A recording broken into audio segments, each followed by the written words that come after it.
Captaincy is about making right decision whether on the field or off the field. इसलिए मैं Country Delight पर भरोसा करता हूँ। They deliver 100% pure buffalo milk to my doorstep by 7 AM। Don't just enjoy our matches, enjoy village fresh buffalo milk too. Download the Country Delight app. మన దేశం పైన తీవ్రవాద దాడి జరగడంలో కీలక పాత్ర పోషించి ఆ తర్వాత మనము ఆపరేషన్ సింధూర్ జరిపి తీవ్రవాద స్థావరాలను అటాక్ చేస్తుంటే భారతదేశ మిలిటరీ ఎస్టాబ్లిష్మెంట్ల పైన సివిలియన్ పాపులేషన్ పైన దాడి చేస్తున్న సమయంలోనే పాకిస్తాన్కు ఇంటర్నేషనల్ మానిటరీ ఫండ్ అంతర్జాతీయ ద్రవ్యనిధి $1.3 బిలియన్ రుణాన్ని మంజూరు చేస్తూ అందులో $1 బిలియన్ ఇచ్చింది. ముందుగా ఆశ్చర్యంగా ఉంటుంది. ఒకవైపేమో తీవ్రవాదాన్ని పాకిస్తాన్ ఎంకరేజ్ చేస్తుంటే తీవ్రవాదమే కాదు ఒక వార్ లైక్ సిచ్యువేషన్ ఉండగా దేశంలో ఒక పొరుగు దేశానికి తీవ్రవాదాన్ని ఎగుమతి చేయడమే కాకుండా సివిలియన్స్ పైన టార్గెట్ చేస్తూ దాడులు చేస్తున్న సమయంలో IMF రుణం ఇవ్వడం ఏంటి అనేది ఇప్పుడు ఆ ఇంటర్నేషనల్ ఇన్స్టిట్యూషన్ క్రెడిబిలిటీనే క్వశ్చన్ చేస్తోంది.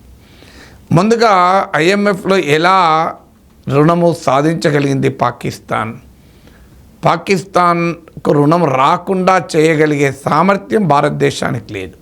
ఎందుకంటే IMFలో పెట్టుబడి ఎవరు పెట్టారు, ఏ దేశం ఎంత పెట్టింది అన్న దాని ఆధారంగా IMFలో ఓటింగ్ రైట్స్ ఉంటాయి. ఇప్పుడు యునైటెడ్ నేషన్ జనరల్ అసెంబ్లీ లాగా 1 నేషన్ 1 ఓట్ కాదు.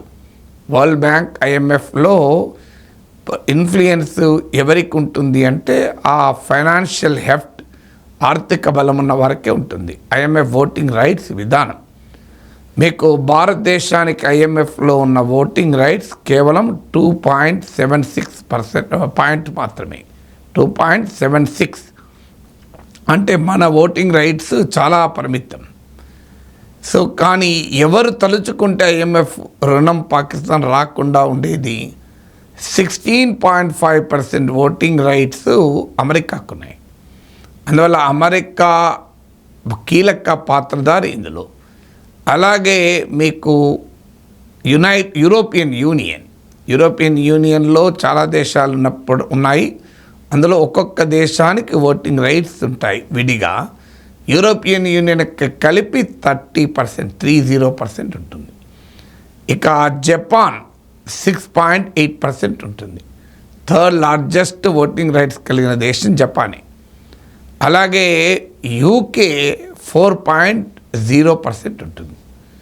రష్యాకు కేవలం 2.46%.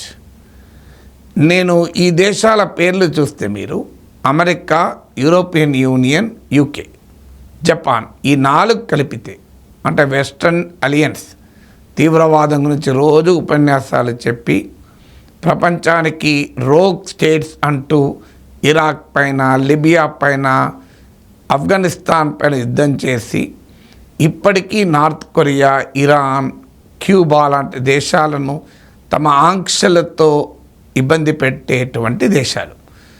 ఈ coalition north atlantic treaty organization NATO, అలాగే G7 లాంటి దేశాలన్నీ ఇందులోనే ఉన్నాయి.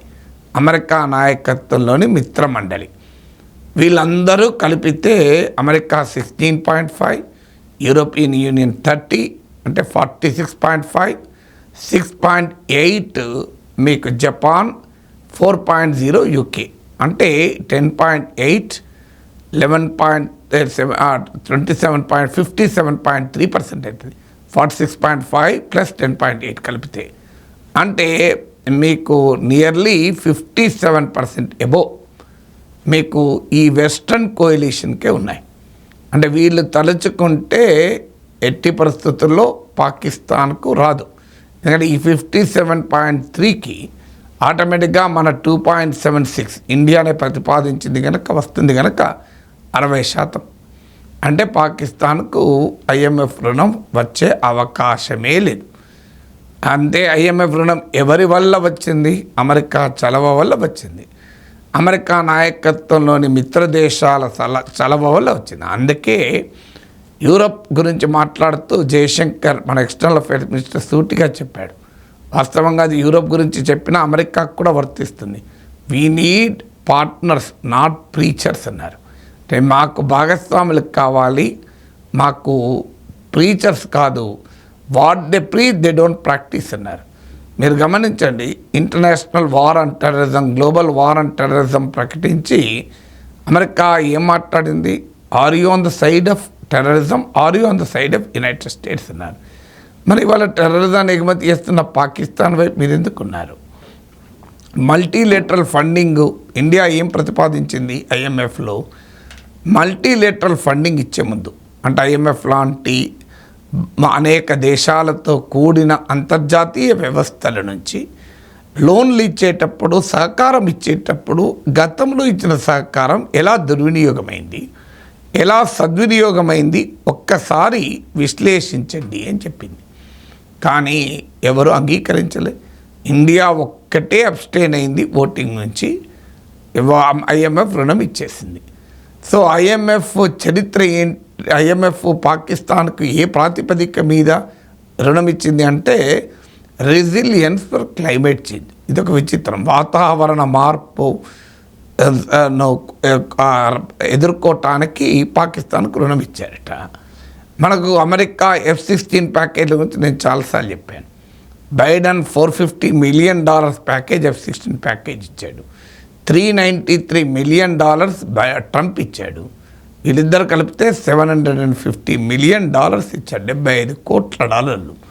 ఎందుకు ఇచ్చారు? F-16 maintenance, repair, spare parts కొరకు. దేని కొరకు F-16 ఇచ్చారు పాకిస్తాన్కు? తీవ్రవాదులపైన పోరాటానికి F-16 ఇచ్చారు. మరి పాకిస్తాన్ ఎవరి మీద వాడింది? భారతదేశం మీద వాడింది. కనీసం మరి మేము ఇచ్చింది తీవ్రవాదుల మీద వాడటానికి కదా. మీరు భారతదేశం మీద ఎట్లా వాడతారని పాకిస్తాన్ అమెరికా మందలించిందా? ఎక్కడా లేదు.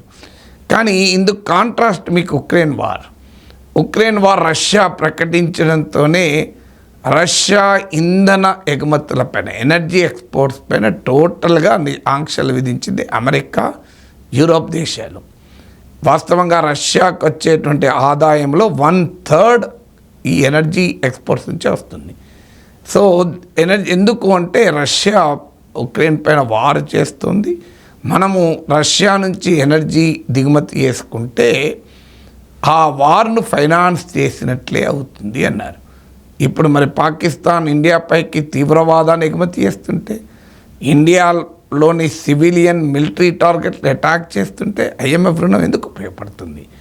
మీకు రష్యా పైన శాంక్షన్స్ ఎంత తీవ్రంగా పనిచేశాయంటే, ఉక్రెయిన్ వార్కు ముందు యూరప్ దిగుమతి చేసుకునే ఎనర్జీ సప్లైస్లో 45% రష్యా నుంచి. Russia accounted for 45% of energy imports of Europe.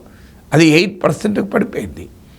భారతదేశం ఈ పశ్చిమ దేశాల వెస్ట్రన్ కంట్రీస్, అమెరికా, యూరోపియన్ దేశాల ఆంక్షలు లెక్క చేయకుండా రష్యా నుంచి ఎనర్జీ దిగుమతులు చేసుకుంటే, ఆయిల్ ఇంపోర్ట్ చేసుకుంటే మన పైన అమెరికా, యూరోపియన్ దేశాలు మామూలుగా అటాక్ చేయలే. ఓపెన్గా అమెరికా ప్రెసిడెంట్లు, యూరోపియన్ నాయకులు తీవ్రంగా వ్యతిరేకించారు ఇండియాను. మరి ఇప్పుడు ఏమైంది? మీరు చేస్తున్నది ఏంటి? మాకే సంబంధం లేదు కదా రష్యా ఉక్రెయిన్ వార్తోని. మీకు ఆ వార్లో రష్యా రీజన్ రష్యాకు ఉన్నాయి, ఉక్రెయిన్ రీజన్స్ ఉక్రెయిన్కు ఉన్నాయి. కానీ ఇక్కడ మీరు కూడా ఒప్పుకునే అంశం ఏంది? తీవ్రవాదాన్ని అంతం చేయాలని. మీకు ఇంకొక ఆశ్చర్యం చెప్తాను. ఇవాళ అమెరికా ఇరాన్ పైన భారీగా ఆంక్షలు విధించింది. ఎందుకు విధించింది ఇరాన్ పైన ఆంక్షలు? నార్త్ కొరియా పైన ఆంక్షలు విధించింది. ఎందుకు విధించింది? అణ్వస్త్రాలు తయారు చేస్తోంది ఇరాన్, తయారు చేయాలనుకుంటోంది. ఉత్తర కొరియా, నార్త్ కొరియా కూడా అణ్వస్త్రాలు తయారు చేయాలనుకుంటోంది. అణ్వస్త్రాలను మోసుకెళ్లే మిసైల్స్ను పరీక్షిస్తోంది ఇరాన్, నార్త్ కొరియాలు. అందుకొరకు మేము ఆంక్షలు విధిస్తున్నామంటుంది అమెరికా, యూరోపియన్ దేశాలు. పాకిస్తాన్ ఏం చేస్తుంది? సో ఈ ఘర్షణల సమయంలో అబ్దాలీ మిసైల్ ప్రయోగించింది. ఇది న్యూక్లియర్ వెపన్ ఎనేబుల్డ్ మిసైల్ కదా, అణ్వాయుధాలను మోసుకెళ్ళగలిగే మిసైల్ కదా. మరి అది ప్రయోగించినప్పుడు ఎందుకని మరి ఇదే నీతి ఇరాన్, ఉత్తర కొరియాల విషయంలో నీతి ఎందుకు ఏమైంది ఇక్కడ అనుసరించడానికి? పాకిస్తాన్ బహిరంగంగా మేము అణ్వాయుధాలు కలిగి ఉన్నాము, మేము అణ్వాయుధాలు ప్రయోగిస్తాం భారతదేశం పైన, మా 130 న్యూక్లియర్ వెపన్స్ ఇండియా వైపే చూస్తున్నాయని వాళ్ళ దేశ మంత్రులే హెచ్చరించారు కదా. ఆఖరికి ట్రంప్ కూడా ఏమంటున్నాడు, న్యూక్లియర్ వార్ ఆపటానికే నేను యుద్ధాన్ని ఆపాను, అది కూడా మీకు బెదిరించాను ట్రేడ్ ఆపుతానని, అందువల్ల ట్రేడ్ నజరానా ఇచ్చాను, మీరు వాళ్ళు ఆపారు అంటున్నాడు. అయ్యా మన న్యూక్లియర్ వెపన్స్ ఉన్నాయి పాకిస్తాన్ దగ్గర ట్రంపే అంగీకరిస్తున్నాడు. వాటిని భారత్ పైన ఎక్కువ పెట్టానని పాకిస్తాన్ చెప్తోంది. మరి మీ శాంక్షన్స్ ఏమైనాయి? ఇరానోమో నార్త్ కొరియానోమో వారు న్యూక్లియర్ వెపన్స్ తయారు చేసుకుంటున్నారని వారిపైన ఆంక్షలు పెడతావు. పాకిస్తాన్ న్యూక్లియర్ వెపన్స్ తయారు చేసుకున్నా మీకు అభ్యంతరం లేదు, మిసైల్ తయారు చేసుకున్నా మీకు అభ్యంతరం లేదు. అంటే భారతదేశం పైన అణ్వాయుధాలు పడితే మీకు ఇబ్బంది లేదు, కానీ మీ మీద మాత్రం అణ్వాయుధాలు వస్తాయంటే క్వశ్చను. మీ మిత్ర దేశమైన ఇజ్రాయెల్ పైన ఇరాన్ ఎక్కడ అణ్వాయుధాలు ప్రయోగిస్తుందని ఇరాన్ పైన ఆంక్షలు. వాస్తవానికి ఇరాన్ ఏమీ అమెరికా పైన అణ్వాయుధాలు ప్రయోగిస్తుందని అమెరికా ఏం భయపడడం లేదు. ఎందుకంటే America is a much more superior nuclear power. Iran అలాంటి దుస్సాహసం చేయదని అమెరికాకు కూడా తెలుసు. కానీ ఇరాన్ పైన ఎందుకు ఆంక్షలు విధిస్తుంది? ఇరాన్ ఇజ్రాయిల్కు థ్రెట్ అని ఆంక్షలు విధిస్తుంది. ఇజ్రాయిల్ ఆల్రెడీ న్యూక్లియర్ వెపన్స్ ఉన్న కంట్రీ, కానీ ఎక్కడ ఇజ్రాయిల్ పైన న్యూక్లియర్ అటాక్ చేస్తుందో ఇరాన్ అని ఇరాన్ పైన ఆంక్షలు పెడుతుంది. ఎందుకంటే ఇజ్రాయిల్ అమెరికా మిత్రదేశం.